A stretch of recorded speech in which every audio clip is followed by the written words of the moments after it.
Welcome to today's event on The Man Who Ran Washington, The Life and Times of James A. Baker III, a new book by Susan Glasser and Peter Baker. We're excited to host them here today to discuss their new book with Perry Worldhouse's John Gans and tell us a bit more about the work and ideas that went into it. Peter Baker is the chief White House correspondent for the New York Times, a political analyst for MSNBC, and the author of Days of Fire and The Breach. Susan Glasser is a staff writer for The New Yorker and the author of its weekly Letters from Trump's Washington, as well as a CNN Global Affairs analyst. Glasser and Baker's first assignment as a married couple was actually as the Moscow bureau chiefs for the Washington Post, after which they wrote the book Kremlin Rising. Today, they live in Washington, D.C. with their son. And our moderator today is Perry Worldhouse's own Dr. John Gans, our director of communications and research and the author of White House Warriors. Thank you all so much for joining us today. And John, the floor is yours to kick things off. Great, good to be with you. And thank you, Mike, for hosting. And thank you, Peter and Susan, for joining us. It's a wonderful book. And I know we're going to be providing the link to everybody. So in case anybody wants to buy it for the holidays or just to keep them company on these quarantine days, we do encourage you to do so and hope you can find it at the link in the chat. So the first question I have for you is, as I was thinking about your book, which has had a tremendous reception this year, I was thinking about a conversation that David Halberstam recounted about before he wrote Best and Brightest, in which he was at a book party with, I think it was for Teddy White's Making of the President, the 1960, and some reporters asked him, well, how do you write a bestseller? And he said, well, it's a book that you just have to write. He said, that was what he said. And so I wanted to ask the question, which is, you all started working on this book several years ago. Did you have any idea that it would have the reception it's had, both in terms of critical reviews? It's been on bestseller lists. And what do you think made 2020 such a compelling time for people to want to learn about Jim Baker, a man who is a lot of things and did a lot of things, but is a man of the 20th century at this very 21st century moment? Yeah. Well, John, thank you very much for having us. And Mike, thank you for hosting us. And we're delighted to be with the Penn audience today. We really are. And it's, look, we started this book 7 years ago. So it wasn't that we intended it to come out in 2020 in the middle of President Trump's re-election campaign. We didn't even have the idea that President Trump would be a President Trump. But we did know, I think, that Baker's story was compelling. For those who might not know who he is or know much about him, for a generation, he really had every major job, it felt like, in Washington. He was White House Chief of Staff, Secretary of Treasury, and Secretary of State. He helped run 5 presidential campaigns. I mean, think about that. That's like Karl Rove and Henry Kissinger all rolled into one. So he did politics, he did policy, he had his hand in almost every major event that happened between the end of the Watergate and the end of the Cold War. But the other reason we wanted to write this book was because the other character in it was Washington. Washington is a character in this book too, how Washington worked then versus how it now works today. And again, even before Trump, the dysfunction of today's Washington, the polarization, the inability to get things done was such a stark contrast, even during the Obama era, compared to what we saw back in the Reagan and Bush era. And you know this, of course, John, because you wrote your great book about national security and how things used to work in the past and how things work today. So it's a theme we've all explored a little bit. But Baker really was, I think, a great embodiment of this larger story. No, it's an amazing story. And so one of the first big breaks you cover in Baker's professional political life was his sort of getting the opportunity to chair Gerald Ford's reelection campaign in 1976. And as you talked about, you wrote this book before anybody had any idea that Donald Trump would get elected the first time, let alone what has happened in the past few weeks. And you talk a little bit about how Baker and his team, the 1976 election was much closer than people thought it was going to be, in part because Jim Baker helped make it close, right? And ran a compelling and strategic campaign in 1976 to help Gerald Ford close the gap with Jimmy Carter. And there was a point in the evening, election night, when they thought about contesting the election and chose not to. So I thought I would ask why, as you explored that one decision and a lifetime of decisions and moments where Jim Baker sort of had his finger on the workings of American democracy, why he chose not to, and how that lesson and how his decision helped inform how you viewed the past few weeks in terms when Donald Trump has contested the election, or at least made suggestions that he wanted to, or have others do so. John, thank you so much for having us. And also, that's such a, I think, on point question. People don't remember just how close that 1976 election was. They remember maybe the contested convention between Ronald Reagan and Jerry Ford, which was actually how Jim Baker really came to political prominence. He was, through a series of really unlikely events, actually, he was in charge of sort of delegate counting there, and, was given the nickname Miracle Man, and he did help Jerry Ford pull that off. Ford, impressed, then promotes him to run his fall campaign. They, at one point, they're something like more than 30 points behind Jimmy Carter, and they come back really to within thousands of votes in just a few states. And so, just as close as this election, much closer, much closer, exactly. 9,000 voters in Hawaii and Ohio and voted the other way. Ford would have won. Well, that's right. And so, this election, I mean, that's the other incredible thing I should say about what's happening right now. Just to be absolutely clear to people, this is not the closest election. This isn't even close to the closest election. And that election in 1976 was much closer. The 2000 election, which I'm sure we'll discuss today, and Jim Baker's role in leading George W. Bush's defense in Florida in the recount. 1916. Not only was that closer, but, to be clear, 2000 is nowhere near an analogy for what's happening right now, in the sense that it actually was essentially a tied election in just one state. It all came down to that one state, and it came down to a few hundred votes in that one state. Now we're talking about, multiple different states that gave Biden the victory, 306 electoral votes. They've already been certified. We've already passed the safe harbor date, and yet here we are. So just to quickly go back and answer your question about 1976 and why Baker and Ford and all the rest, to them, it was in effect unthinkable. The systemic attack on the institutions of American democracy that we're seeing right now were essentially literally third rails, no-go places for Democrats and Republicans alike. And I think, look, obviously Baker was very much a creature, not even so much of a political establishment as much as from an apolitical establishment in very conservative Houston, Texas. He's a product of conservative lawyers going back several generations. He and George Herbert Walker Bush, his best friend, the person who brought him into politics, they represented a point of view in which, sort of do no harm was probably one of their key principles, and stability and the system itself were sacrosanct. And so I think, Ford also was a creature of the House of Representatives, very much an institutionalist, especially conscious of that in the immediate aftermath of Watergate, which was the entire context of that presidency and of the beginning of Baker's political career. Just a final point on this, just because I obviously been thinking a lot about it, in the last few weeks. In 2000, when, to this day, obviously people have very bitter feelings about that. And many people say, oh, Jim Baker somehow stole the election for George W. Bush, even though, of course, it was the Supreme Court ultimately in its 5-4 ruling that made that determination.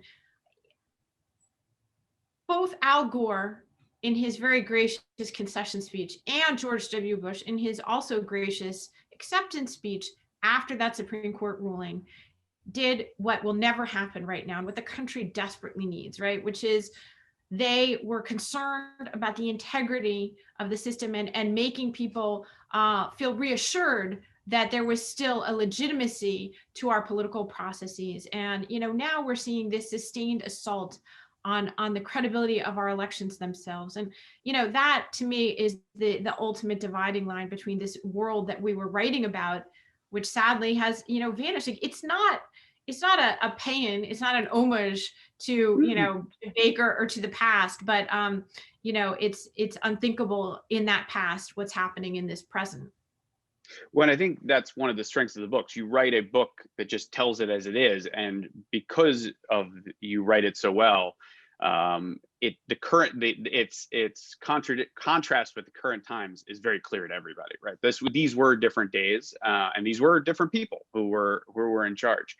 One of the, and you just referenced Baker's upbringing, which as a person who has written and studied American foreign policy and American politics, I've read a lot of memoirs and so have read a lot about the childhoods of powerful people. And often those parts of the book are, especially for those who have had to do PhDs and read a lot of books, you tend to skip over those. But you all were able to write a very compelling book about a relatively not privileged childhood, right? This was a person who grew up in a privileged, it was a Stern household. It was, he called his dad the warden, if I'm right.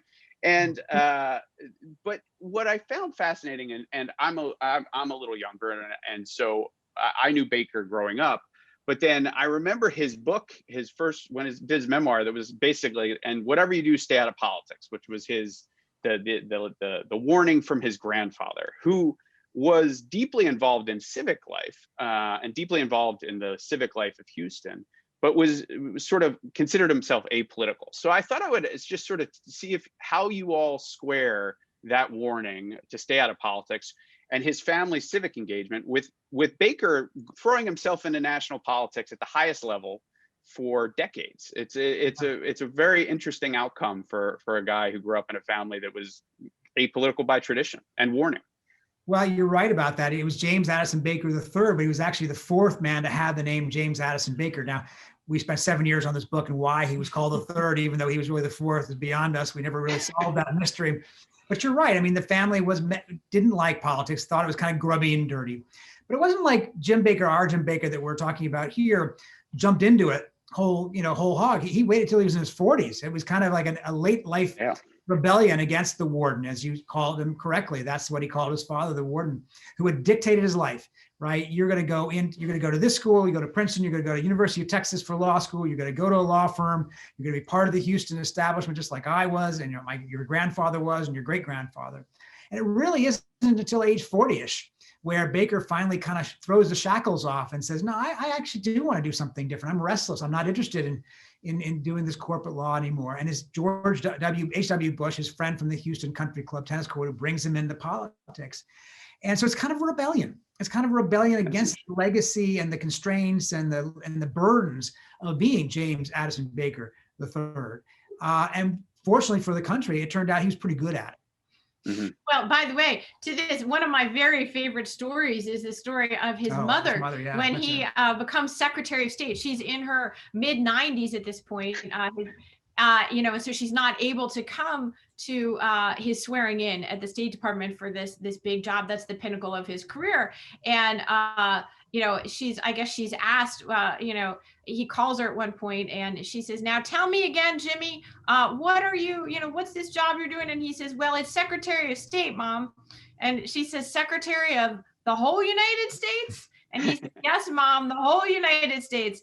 And she says, well, I guess it's a good thing your father wasn't around, Jimmy. He never would have stood for it.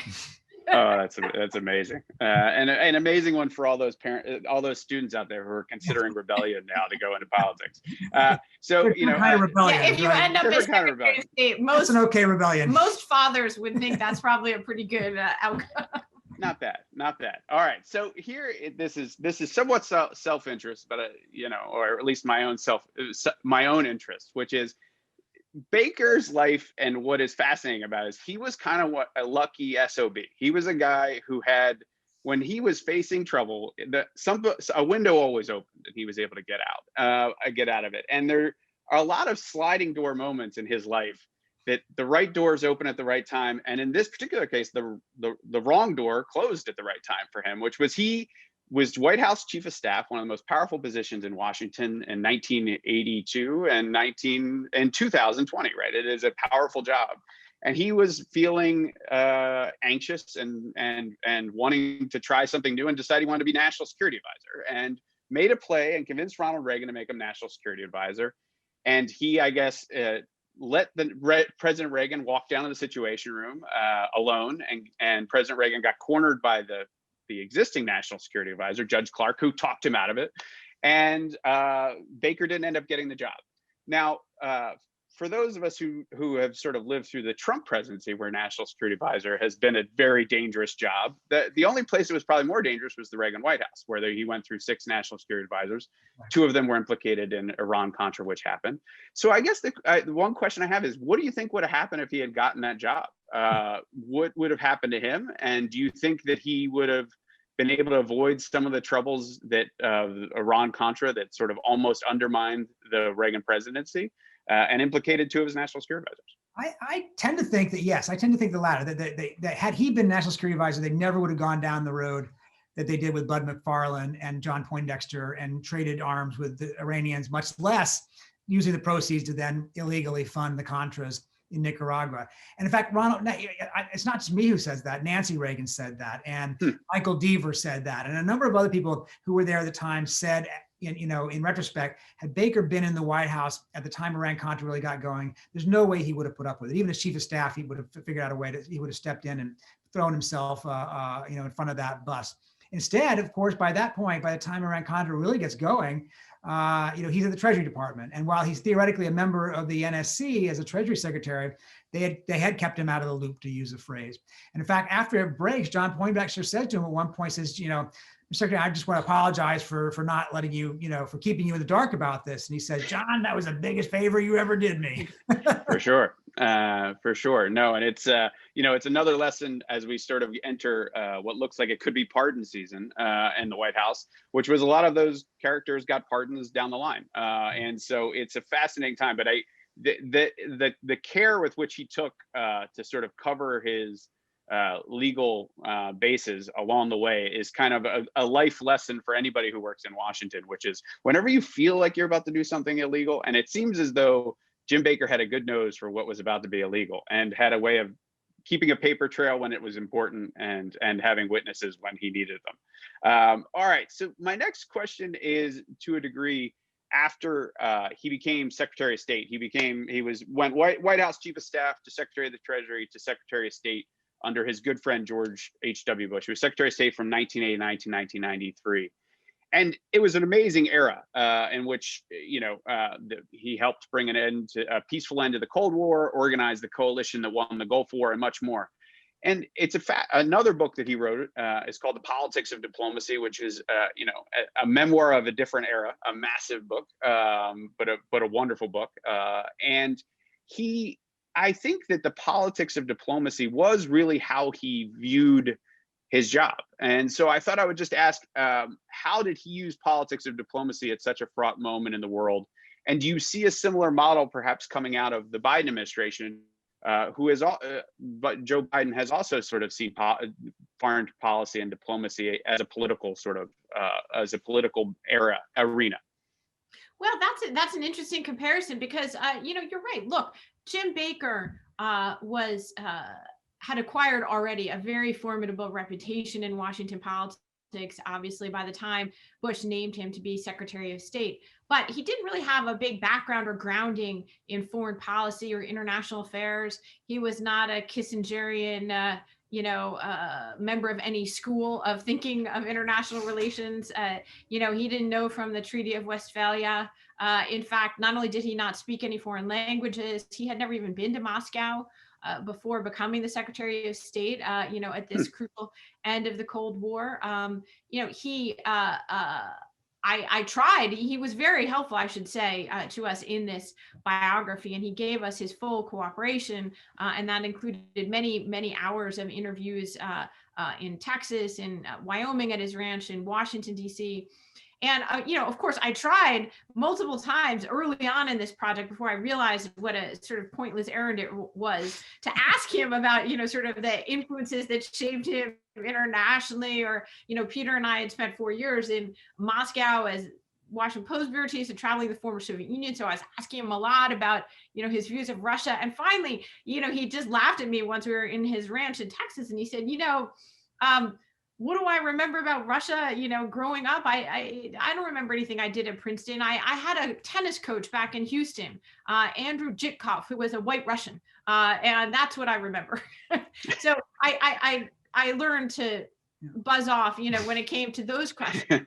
However, the reason that he got the job and the reason he was so good at it were because essentially he'd spent a decade already at the heights of Washington, understanding, with I think a really natural ability and an acute sensitivity, exactly what the political traffic would bear in Washington, and understanding the politics of foreign policy on Capitol Hill among Democrats as well as Republicans, understanding, what the hawks in his own party and at the Pentagon thought about the impending breakup of the Soviet Union, understanding pretty quickly a guy like Edward Shevardnadze, his Soviet counterpart. It tells you a lot about Baker's approach to the job, that the very first thing he did after the 1988 election, the first deal he made was not with the Soviets. It was actually with Democrats on Capitol Hill and with Jim Wright, the then Democratic Speaker of the House, to put an end essentially to the divisive politics of the Contra Wars that had really, been probably the most polarizing foreign policy issue of the Reagan era, in addition to giving rise to the Iran-Contra affair. The very first thing that he did was essentially make a secret deal with Wright to get rid of it, to take it off the table. It's fascinating because I think that dovetails right into my next question, which is he viewed foreign policy as sort of relationships with people, right? That was a big part of it. But he was, like, as you sort of were, I think, intimating, which is he wasn't sort of a wonk in the wonky sense of knows every province in China and knows, what the relations are between every country in Europe.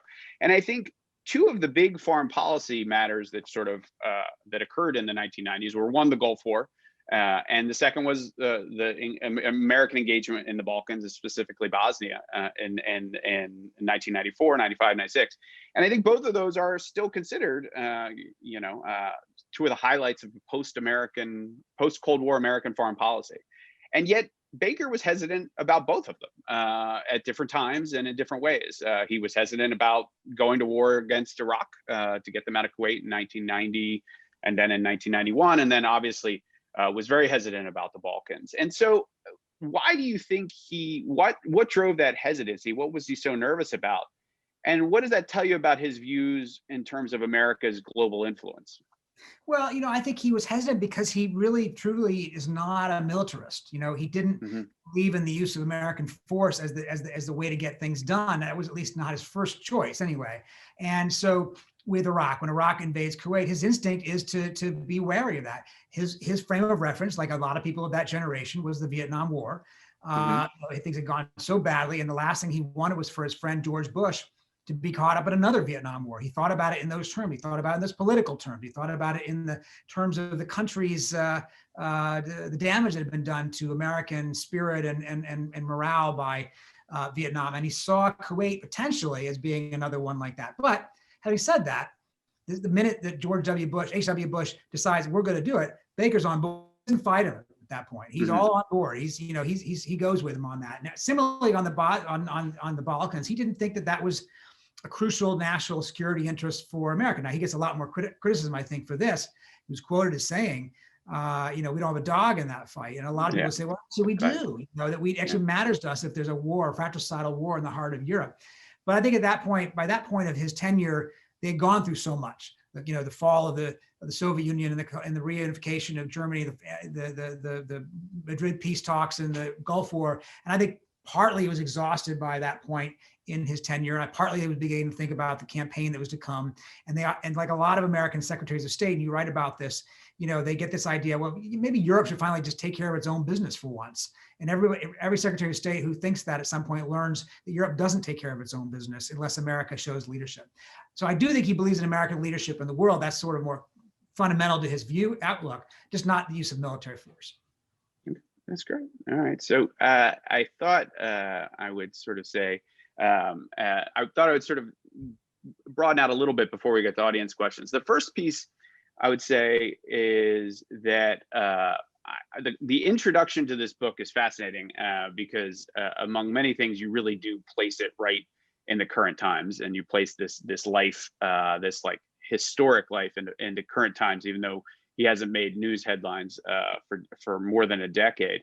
But you also sort of established that this is, I've told people this, and we'll say it again, which is that you have a focus on power here that is Robert Caro-esque, right? In the sense of you are focused on the thing that drives Baker and the thing he's good at driving, which is power. And it's a remarkable, and it's a through line throughout the book. And what are the things that I thought you all could speak to a little bit was, because you've worked in Washington for years, but now also studied Washington from years before you showed up in town, what did you learn about power from James Baker and his life that you didn't already know? And how has it affected how that understanding of power, how has it affected how you write on a daily, weekly basis?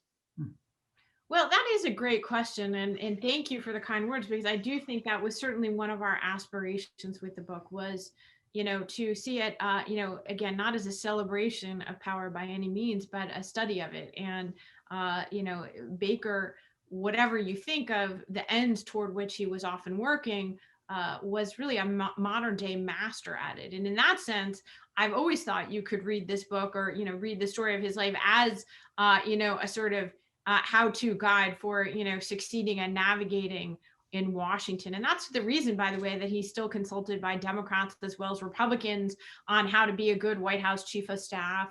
It's why, in recent years, he was widely, praised by Democrats, for a sort of pragmatic, deal-making approach to politics that is obviously, pretty sorely missing at the moment.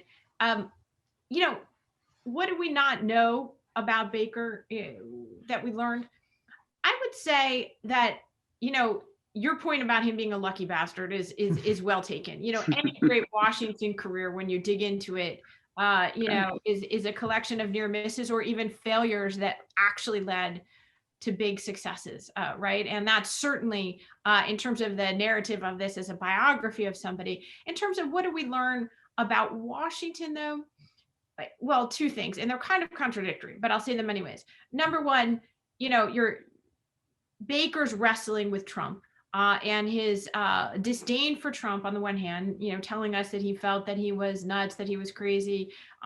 He obviously was anathema to him, both on grounds of sheer incompetence, but also, just ideologically, Baker remains, committed to international alliances and all the rest that Peter said. But his inability, given all that, to renounce Trump and in fact, willingness not to endorse him, which he's never done, but to vote for him not once but twice. As you might imagine, lots of commentary on that at every single book event we've done since publishing the book. And in the Q&A right now, I would say. Undoubtedly, and bring it on. We don't have, we can't get deep inside, but I will tell you that just like many of our questioners have been sort of frustrated by this and maddened, and how could he do it? We asked the guy the same question over and over again, in effect, for 5 years. When the subject of your biography tells you the same thing over and over again, you do need to listen, because he's telling you something about himself, and I think ultimately about the Republican Party today. He's telling you that we've become a society where this partisan identification matters more, and at the age of 90, that's actually what he's chosen.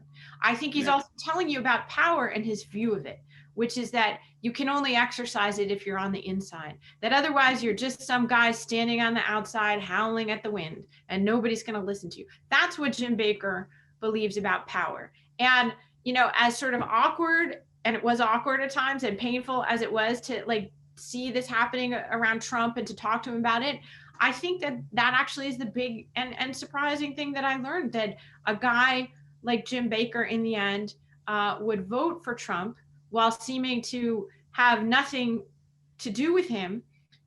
Doesn't that help you better understand why more than 70 million Americans voted for Trump in the middle of this pandemic? I think it does. Mm-hmm.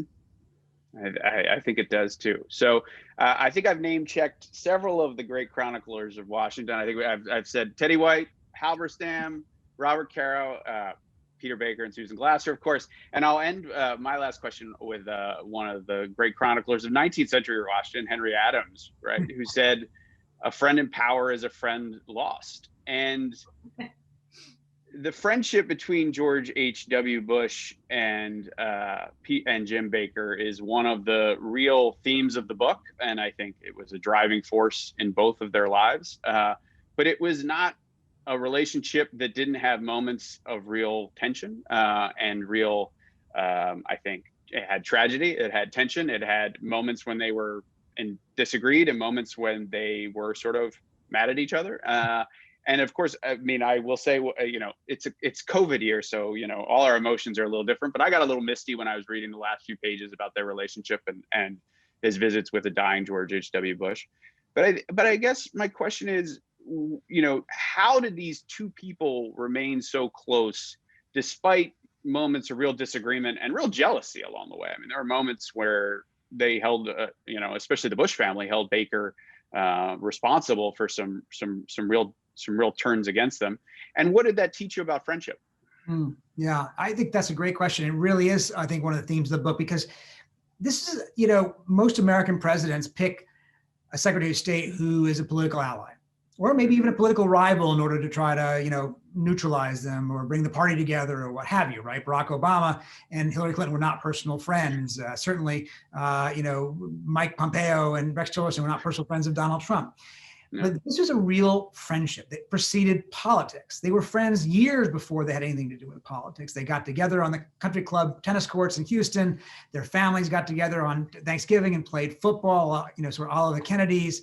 And when Jim Baker's first wife dies, the one person he tells, the one person he confides in that her diagnosis is terminal is George Bush. He didn't even tell his wife because he wants her to have the best possible last few months possible. Of course, she knew anyway. Terrible. Yeah, we're not. Yeah, we're terrible. not 1970 marital By the way, relations. even Barbara Bush Yeah. told us, even Barbara Bush said, Jimmy knows that was a mistake. Right. Jimmy knows. But I think it tells you something about how fundamentally important this relationship was to him, right? That the one person he confides in is George Bush. And the last people outside the family who see Mary Stuart Baker before she passes are Barbara and George Bush. That's a friendship that overpowers politics. And when we interviewed them, we interviewed George H.W. Bush for this before he passed, and we interviewed Baker obviously repeatedly. They both used the word sibling, and so did Barbara Bush, and so did who we interviewed before she passed, and so did a lot of Baker's kids who we interviewed. A lot of people use the sibling relationship as the metaphor for it. And let's think about it. Anybody who has a sibling knows sometimes you fight with your sibling. Sometimes you can have moments of tension. That doesn't mean you don't love each other. And so, yes, they had moments of tension.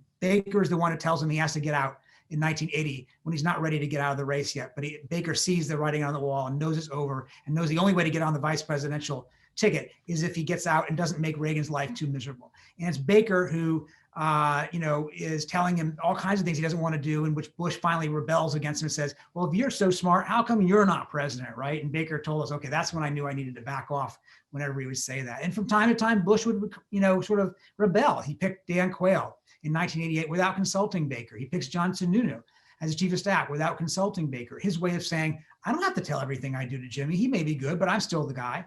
And of course, neither one of those worked out so well for him. And I think that may have said something. But in 1992, Baker comes belatedly and reluctantly dragged back to the White House to run a failing presidential campaign. And people think he doesn't really give it his all. And the Bushes are kind of mad that it doesn't work out. And Barbara Bush refers to him as the invisible man.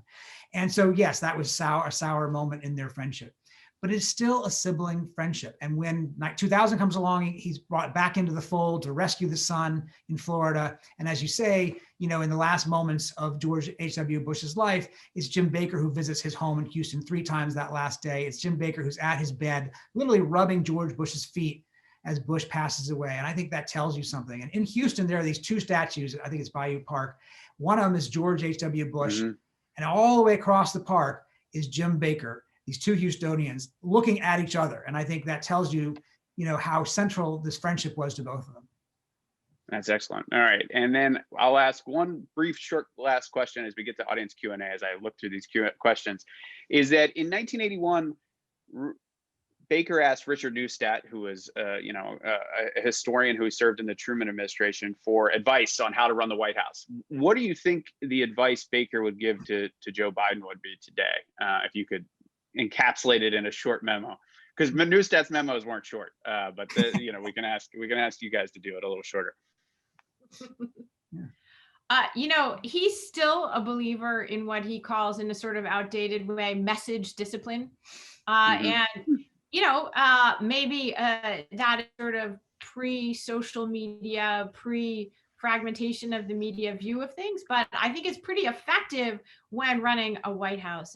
He was a believer that you have to get people on the same page and then push it outwards. And, actually, he would probably give the Biden people pretty high marks. Yeah, They've been a pretty good. buttoned up shop so far, perhaps aided by the fact that they've not been able to, normal interactions with journalists and, campaigning just haven't happened. Now that they're putting so many different competing interests, into the cabinet and into the government at so many different levels, it's going to be harder and harder to do that. Baker was a believer and certainly helped to move along this trend of increasing centralization of power in the White House at the expense of cabinet agencies, even though he later then became a very powerful cabinet secretary at both Treasury and State. But I think, he would understand that the White House is planning to run a lot of stuff out of the White House itself. He probably helped to move that along, don't you think? And I think two other things he would say. I think one is he would say restore relations with the allies, repair the relationship with the allies. International relations matter to him. Alliances matter to him. Organizations like that matter to him. I think he would tell Biden to do that. And I think he would tell Biden to work across the aisle. Now, that may not be as easy as it was when Baker was there, and it may not even be possible. We'll see what happens with these Georgia elections. But Baker believed strongly in working with the other side in order to get things done, even though he was a partisan conservative Republican he didn't stand on ideology to get things done. And I think he actually kind of likes Biden. We talked to him about this. At one point, he said, I might vote for Biden. In effect, he's my kind of Democrat. He didn't agree with him on policy, but Biden is by inclination a deal maker. And I think that's what Baker respects in him. And they overlapped for a long time. I mean, it's amazing that, I think Biden was a player in the Reagan administration on foreign policy and tortured, some of the Reagan nominees for the cabinet. So, all right. So from the chat, this is a good question from an anonymous attendee. Would you have written a different book or written it differently if Mr. Baker was no longer alive? That's a good question. That is actually, we have not gotten that question, and it is an excellent question. Generally speaking, Peter and I have not spent our careers as biographers, but we're told that, the professional cadre of biographers considers it very unwise to do what we did and to write a book about a living subject. I think that Peter and I felt that we benefited very much from having access to Baker, in part because we didn't cover him as journalists. We were too young, to really, we were alive, for most of these events, not all of these events, but, we weren't, we didn't see him in action. And so I think it was certainly valuable for us to see him, well into his 80s. He remains, even now at age 90, extremely sharp. And so that was useful. Although, in truth, one of the great things about doing this as a biography was the access that he gave us to his full papers at Princeton and at Rice University. He's told most of his stories before, so I don't know that there were revelations per se in many of the interviews we conducted with him, but there was a lot, I think, of insight and revelation in some of the paper trail. The other thing, though, is that Baker has a reputation, very well deserved, in our research, for being really an expert at managing the care and feeding of the press. And I do think that we had some trepidation about, he's the ultimate Washington spinner, he's going to manage us, somehow. And we were definitely pleasantly surprised. He's written 2 of his own books, as you pointed out. Perhaps he really was at the point where he understood to be a figure in history, you really need to have your, someone else write a book about you and not just you write your own book. And, he didn't put any subjects off limits. No. And, he didn't try to argue with us over interpretation of events, or he didn't get mad if we asked him even about, bad things that he'd done. I remember one time Peter had this great anecdote, that we'd found about, Baker exacting revenge 8 years later on the Houston Chronicle, because his hometown newspaper had not endorsed him in his one and only effort at elective office when he ran for Texas Attorney General in 1978. And he was furious still with the Houston paper. And he actually, in the 1986 tax reform, he basically put a provision in there that forced them to sell the newspaper. And so Peter was very worried about asking Baker about this. It doesn't really reflect all that well on him. And so he saved it for the end of a long interview after they'd gotten through the rest of the business. And he asked Baker about it. He says, "Oh yeah, and I tell you about that. I really showed them, didn't I?" That's amazing. So, he, in the end, we at least don't think that he was managed. Certainly we wrote what we wanted to write, and he has not kind of argued or litigated it with us since then. But I mean, there's probably no better compliment than the book about you becomes a bestseller. I mean, that's got to be, it's got to be a highlight. Wanted to know. Even if a guy at his career and all the accolades he's had, I mean, that's a pretty good one. Is when that happens. Yeah. All right, that's great. So there's another good question, which is, who do you see? Which figure today in today's Washington could you see becoming the next James Baker at that sort of level and with that sort of longevity? Yeah, it's a great question, and it's really hard to identify somebody. I think there are a lot of people who want to be Jim Baker, people who have the I mean, people have the instinct, right? Who would like to make goals, who would like to be serious and take on big challenges and all that, right? I mean, I think of people I've covered over the last 10 years. I think of people like Leon Panetta or Bob Gates, people who did work across the aisle at times and who did sort of, had a gravitas about them. And yet I think the system is such right now that it doesn't really allow for a Baker. I mean, that there are people who would like to be that, who would like to accomplish what he accomplished, but that Washington doesn't want them to anymore, right? It's not open to that kind of open negotiation and deal making that it had been in Baker's time. Now, would Baker have been able to do well in today's environment? He's singularly talented. There's no question about it. I just think that the structure has changed. The word compromise, which was central to Baker's whole tenure in office, is now a dirty word. And that's just, it's such a different environment.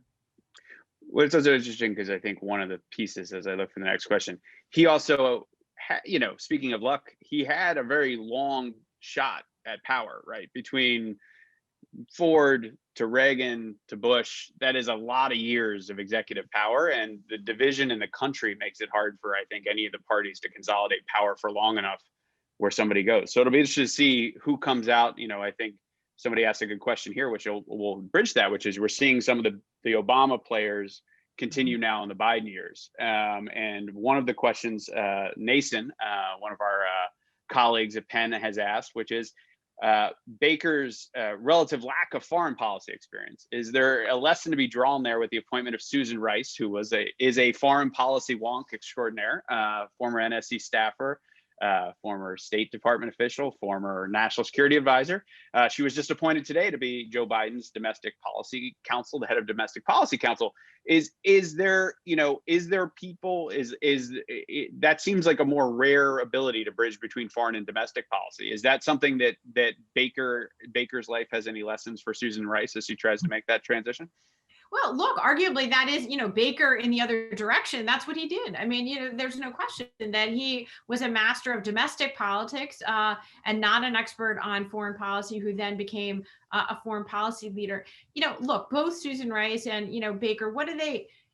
They are a classic example of a kind of Washington principle, who both of them actually are good and comfortable with working with experts while not necessarily being the experts themselves. It's not this current kind of what we've seen in the Trump administration, right, is a sort of a wholesale assault on the idea of expertise in and of itself, right? That's a common thread through a lot of the current president's critiques and attacks on the system, is that the scientists don't know and the doctors don't know, and that and so there's a sort of an attack on expertise in its own right. The intelligence community doesn't know.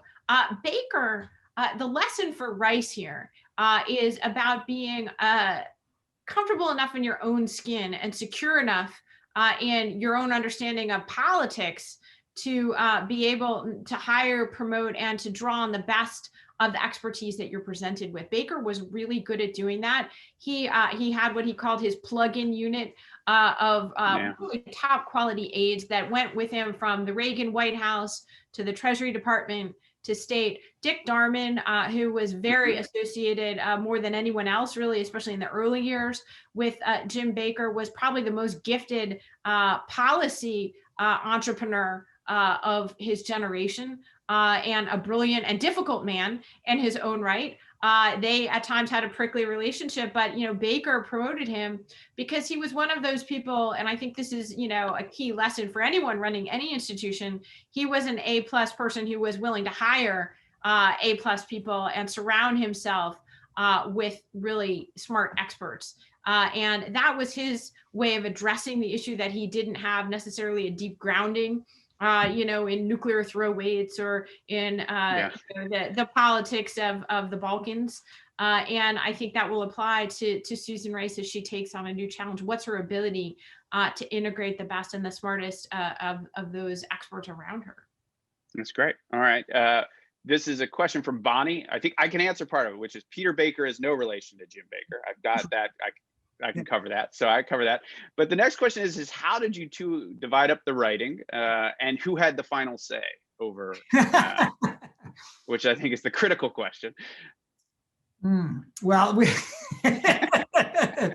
look, we did, this is our second book together. And the truth is we met in the newsroom of the Washington Post 21 years ago. So our relationship has always been both a professional and personal one. It's been a great joy to be able to share the same interests and the same career with the person you also, share a family with. And so we've been working together now for 21 years. And sometimes she writes and sometimes I write, or sometimes I rewrite what she does, or she rewrites what I do, or, but it's just, we have our offices right next to each other. We're, especially during COVID, we're talking 1,000 times a day. With our first book, it was more of a challenge. It was a book about Russia called Kremlin Rising. And we wrote that while Susan was pregnant. And so that was a much bigger challenge. Let me tell you, everybody says, which is harder, birthing a baby or birthing a book? Well, Susan's the one person can answer because we turned in the last chapters on the day she gave birth. I literally walked up and said, okay, I sent those last 2 chapters. What did you say? She said, I'm having contractions. Oh, man. So this book was easy by comparison. Well, look, we're still on speaking terms, so that's a good thing. That works. That works. That's all you need to know. This is a good question because I think this is Baker's first big break, and certainly the first sliding door that sort of opened for him to national prominence, which is why was he picked to run Ford's campaign? What was the specific reason? Did I think live up to what they expected of him? But what was the reason for the break, and why were there other competitors? Were there other people that were involved? It's a great question because I think it's underappreciated. That was one thing you asked earlier about, the surprise. Like, I did not understand what a close call it was, or, how astonishing Baker's rise. He actually rose in basically 1 year from an obscure position at the Commerce Department, which was not then and is not now and has never been the center of the political action in Washington, D.C. He rose from the Commerce Department to running the incumbent president of the United States' campaign in 1 year. By the way, coming to Washington at the age of 45, if nothing else, the world's most successful mid-career change. So there were a number of, it wasn't even just one lucky break, it was multiple lucky breaks. So number one, out of this terrible tragedy of his first wife dying, which we talked about, Bush gets him, interested in politics. He's exploring different options. None of them work out. So part of his luck is that he was interviewing for a big job in Nixon's Justice Department on the very same day that Nixon had to fire the Attorney General and Haldeman and Ehrlichman in the White House because of Watergate. So Baker dodged ever being in the Nixon administration. But number two, that opened up opportunities in the Ford administration. George Bush at this point is an envoy in Beijing for Ford. And one of his friends and many contacts, Bush was a big networker, comes through Beijing and mentions he's now the Commerce Secretary. He needs a good deputy. Well, guess what? George has a good friend for him. And so that's how he gets the job at the Commerce Department. Then it turns out that his boss, who he hits it really off with, they want to promote him to be working on the campaign. And so he's already hit it off. He's already super impressed with Baker. Baker also impresses a young guy at the White House named Dick Cheney. And so then when another crazy thing happens, Jerry Ford, not a big national political figure at all, right? He's been plucked from the House of Representatives. So he doesn't have his own national organization. He's running for president. He had these sort of totally non-competitive House races in Grand Rapids, Michigan, that he had to run every 2 years. His longtime political advisor in Grand Rapids is killed in a car accident. And his job was to be in charge of the delegate counting at the convention. And so all that is to say that Dick Cheney says, hey, what about that sharp guy over at Commerce, Jim Baker? And they say, yeah, let's bring him in. And so again, it's not even just one accident, it's multiple accidents. But you make your own luck. It was his performance in the job that then earned him the promotion to be the campaign chairman after the convention. That's a good lesson for those students out there who are interested in Washington, which is you just kind of have to go there and let things happen. So that's great. Plan this. So exactly. All right. So I think we have time for 3 questions because they're relatively tight, which is, one is on substance, which is there a good example of Baker's deal-making talent that wasn't just him splitting the difference, but was him actually coming out with a creative outcome? I think you write about some of his deals at Treasury, state, and things along those lines. Is there one that sort of sticks out that was, him uniquely cracking a code to make something happen? Yeah, it's on the domestic front. Obviously, I think rewriting the tax code from top to bottom with the Democrats is a singular accomplishment that has not been replicated ever since, and so complicated and so thorny. So many different special interests are trying to get involved here, and that was a remarkable feat. But the one that history will remember is almost certainly the German unification, right? Because not just that you have to negotiate with the Soviets, who have 300,000 troops sitting in East Germany at that point, and therefore had the veto if they decided to use it. You had to negotiate with Margaret Thatcher in Britain, who didn't particularly want to see a new Germany rise in the middle of Europe. She just fought, Britain had fought 2 wars against it. She said, we like Germany so much, we want there to be 2 of them. She had to negotiate with Francois Mitterrand in France, who basically felt similarly.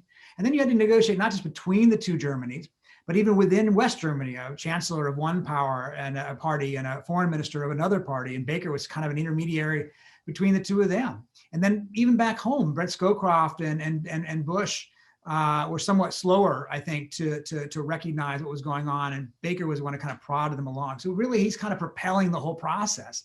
And again, it's this plug-in unit that Susan referred to that helps him come up with the idea. And the idea is this called what they call 2 + 4, which means let's make the Germanys the primary players and the 4 victorious powers of the World War II, meaning the Soviets, are the 4 on the outside.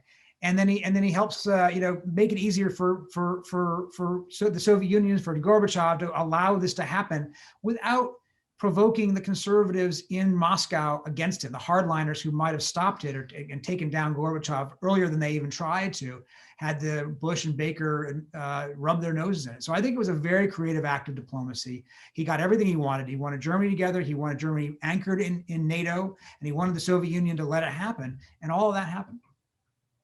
That's great. All right. So speaking of good luck, happy accidents, or sliding doors, one of our students asked, why did you choose to write about Baker? Surely there was a moment when you were agreeing to do this where you thought, do I really want to spend 7 years writing about Jim Baker and then 7 months talking about Jim Baker? But this is a good question, which is, were there other names on the list? And did you have a moment where you thought maybe we won't do this?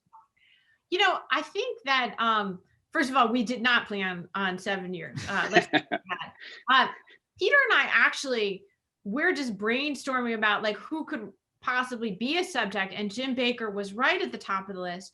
And what really made it, all the more, exciting for us, I think, as a project was not only the fact that no such book had ever been done. Many books have been written about lesser secretaries of state or more, less consequential Washington officials. And it was actually an accident. There had been at various points, what would have been more ambitious projects that had fallen through. And so there was never any such book. So I think we were very excited when we found that out, number one, and then that Baker was willing and interested to cooperate and wanted to, give us access to his papers and, sit with us for interviews. That made it very appealing. Believe me, when you're a journalist in Washington today, you don't get full cooperation from anybody.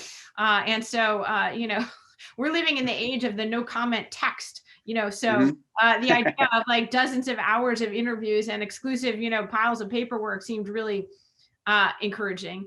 And then the third thing is, I think both Peter and I, having spent the vast majority of our careers here in Washington and seeing it evolve, aside from the time that we spent overseas as foreign correspondents, we both saw the opportunity in Baker's story. We were familiar with enough with it at the beginning to realize that it could also be a way of writing a big Washington book, and a way from the beginning we had in mind the idea of Washington as a character in this book, and that it would be because of Baker's unique portfolio in both national politics and policy, that it would be a way of really telling a big story about a moment in time that had, definitively passed. And so from the beginning, that was what excited us. Again, we probably, if you told us on the front end, you want to spend 7 years doing this, we would probably say no. But then again, we would be so freaked out because it would also be telling us that Donald Trump would become president, that the whole conversation is moot as a hypothetical. I would say, I would just add, every day I spent, yes, and I think you spent on this book, was a day I enjoyed it. I had fun. Well, it shows. So I will finish it with one question, which is that I will start the answer to, which is, somebody asks, do you have a rule sometimes about, this is, I think, a good question, as the days get shorter and we all sort of buckle in for the holidays and the winter, which is, do you have a rule for your conversations about not talking about politics? And what, and then if you do, what do you talk about? And what I would say to answer that, which is, talk about old politics. And we've dropped the book links to buying the book in the chat. So if you're interested in this book, buy it and please read it, because it's a great way to talk about old politics and the way things used to be. But I guess that's a question to end it on. What do you recommend people talk about that isn't politics these days after a long year of politics? I mean, in our house, we have a very firm rule. When both of us are asleep, we do not talk about politics. That's a good rule. Absolutely. We cut it off. We know. All right. Stop at that. that sounds good. Every other hour of the day, though, I'm afraid it's open season. But there are other things. We would, like everybody, I think we read books that we just try to get away from the current politics that are either about history or other things. I read a lot about the space program of the 60s. I find the Apollo program infinitely interesting. Susan is, she reads cookbooks. Even if we're just sitting there at night, sometimes just to, and I shouldn't speak for you, but just to refresh her brain, she loves just reading the cookbook, not even just cooking from it, which she does too. I think we talk about family and everything else, but politics, unfortunately, in Washington is an affliction that's hard to get past. But you're right, actually, about history. I would say that I found Peter and I obviously were always very interested in history and have always spent a lot of time reading that. But actually, the Baker Project probably renewed both of our love for that. And I've noticed that we're not sick of it. So that tells you something. I've just started, maybe it was an act of folly, but I've just started Rick Perlstein's 900-page book, Reaganland, which also came out this year. Yeah. And, I really like it. It's as you said, it's old politics, not new politics. It's the exact period. If any of you have watched Mrs. America, that excellent series with Kate Winslet, that's where it starts. So also we watch a lot of movies and TVs about British royals. The crowd, although that also has a Baker component, because we got into Margaret Thatcher this year in the Falklands and everything else. That's so right. I do think it's great, and I know you all are at work or getting to work on a new book. I don't think I'm spilling any secrets on the Trump administration. So as I said, old politics are fun because they're politics without the stakes. This is a book that unfortunately the stakes are going to be very high and continue to be high, and we look forward to reading it and having you back 7 years from now when it's finished. No.